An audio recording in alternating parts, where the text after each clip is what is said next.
let's get Chris Taylor. I honestly. love Let's Chris get Taylor, dude. Taylor. I think that Chris Taylor would be amazing.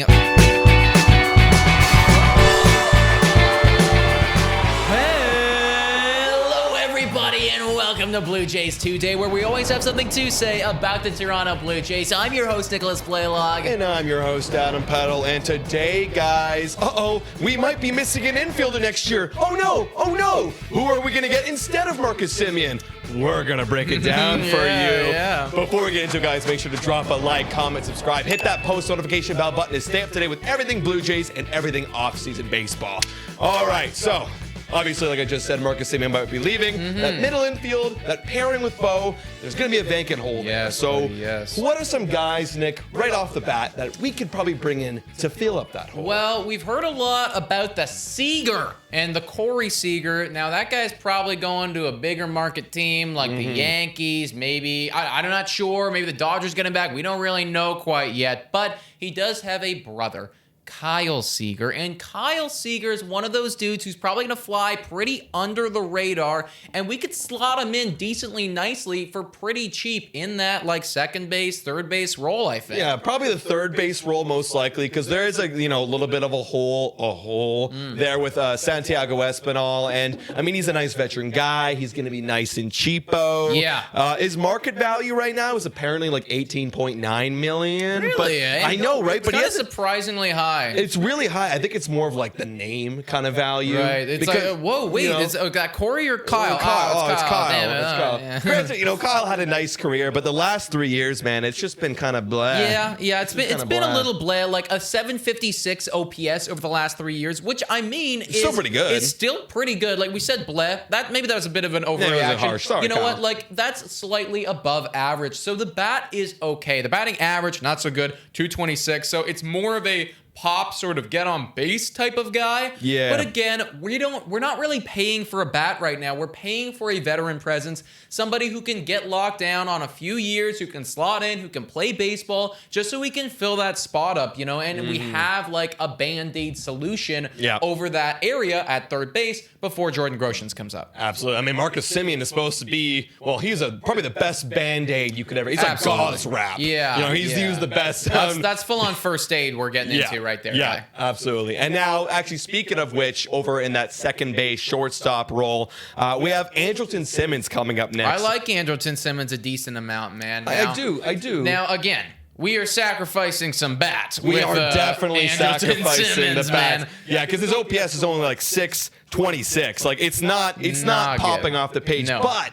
this guy, I believe, is a 4-time Gold Glover and a Platinum Glove And award frankly, boys and girls, like, what do we need on this goddamn baseball team? Had we not made so many errors last year, we would have made the playoffs. That's how close we were. Literally. Now, you could make the argument, well, had we not had Marcus Semien, we never even would have flirted with playoffs in the first place. Very fair. And I do agree with that. I hear what you're saying, but I'm trusting in the fact that our young guys are going to take like the next step with their bats. We're going to have people there full time, like a George Springer. And I'm okay if the management decides to go the route of, instead of like fully investing in a nice juicy bat, we lock down the defense, we win those one-run games instead of blowing people out like 10-0. Yeah, I absolutely agree, guys. I mean, we all saw it, and I love that you pointed out, like, we literally would have made playoffs off one play. Yeah. Again, like you said, Marcus Semien, he had a walk-off homer once, but he also had that botched throw to first. And, well, it's funny thing is he actually did win a Gold Glove this year. Yeah, so, he did win. And then it's like, that really didn't matter, but still, I mean, Andrelton Simmons, like,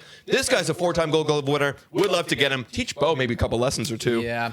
Number 3 on this list is one of my personal favorites. It's Eduardo Escobar. And with a guy like Eduardo Escobar, I don't really think that we're sacrificing a whole lot. The last 3 years, 254 batting average, 311 on base, 470 slugging, and a 780 OPS. Huge. And it feels like this guy has kind of just like gotten good in the last part of his career. And he is assuredly an above average like MLB player. Yeah. Not only defensively, but also offensively. Yeah, offensively. And like I think I mentioned this in a previous video. If like you're gonna try and find some sort of pop in that second base, even that third base, without being Chris Bryant, a second base, third base kind of utility player.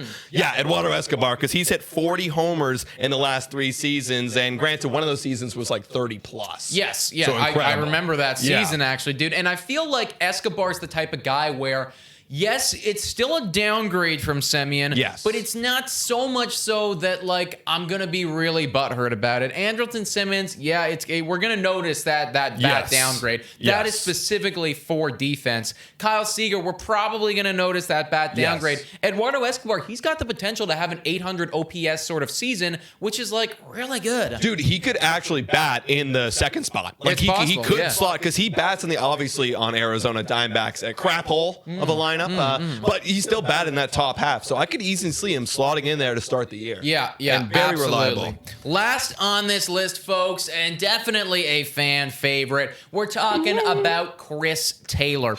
And this is kind of, in my opinion, the dream scenario. You know, like it feels too good to be true. Chris Taylor, the last 3 years, a 797 OPS. You are sacrificing nothing with the bat when it comes to this guy. Like, above average in all of those categories. He's just across the board really, really freaking good. And we saw in the postseason how clutch this dude can be. Chris Taylor is amazing. How much is he going to get paid, though? Oh, dude, that's the thing. This is the big question, because according to Sportrack, they're really lowballing him. And I think it's bull crap, dude. It's BS. Because Sportrack has it at $11 million right now, which is bull crap. That's absolutely bull crap. No, this guy's going to command, like, at least, like, in my mind, like 16 and a half. Yeah, is what I think is going to average annual value. Yeah. At least. Yeah. But the thing is, he probably will get something around that, because he's being underrated in terms of middle infielders, because you got the big four, and we didn't even mention about the big four, because quite frankly, I don't think the Toronto Blue Jays are going to go grab one of the big four, like literally talking about replacing one of them. Yes. You know what I mean? It doesn't seem like the right team move right now. Exactly. I think Chris Taylor is like number 5, you know, in my opinion, because he can play some outfield, he can play some second, he can play some third, he can play some short. This guy's perfect for a lineup that Charlie Montoya, he loves to do those utility moves. Yes, I agree. Let's get Chris Taylor. I love Chris Taylor, dude. I think that Chris Taylor would be amazing for the Toronto Blue Jays, and just all across the board, he's so good. I want him on this team. Guys, comment down below what you think about these infielders. Who should these Blue Jays go out and target? Are we slacking by not mentioning a Chris Bryant? Are we slacking by not mentioning a Marcus Semien? Are those guys on your radar, or do you think that they're going to be outpriced? And on this list, who do you have being your number 1, your number 2? Let us know in those comments. Yeah, guys, you can check us out on Spotify, Google Podcasts, Anchor, Radio Public, and Breaker. Also, please make sure to like, comment, and subscribe. This video is brought to you by FanDuel. Use our link in the description to register and make some good fantasy bets. It's a lot of fun. Do it. You get up to, I believe, 20% of your first deposit back. So go check it out. Also, guys, become a Patreon. Shout out and thank you to all of our Patreons. Only $3 a month, guys. So thank you guys so much for supporting us, and we love you. Thank you so much for watching. And go Jays, go!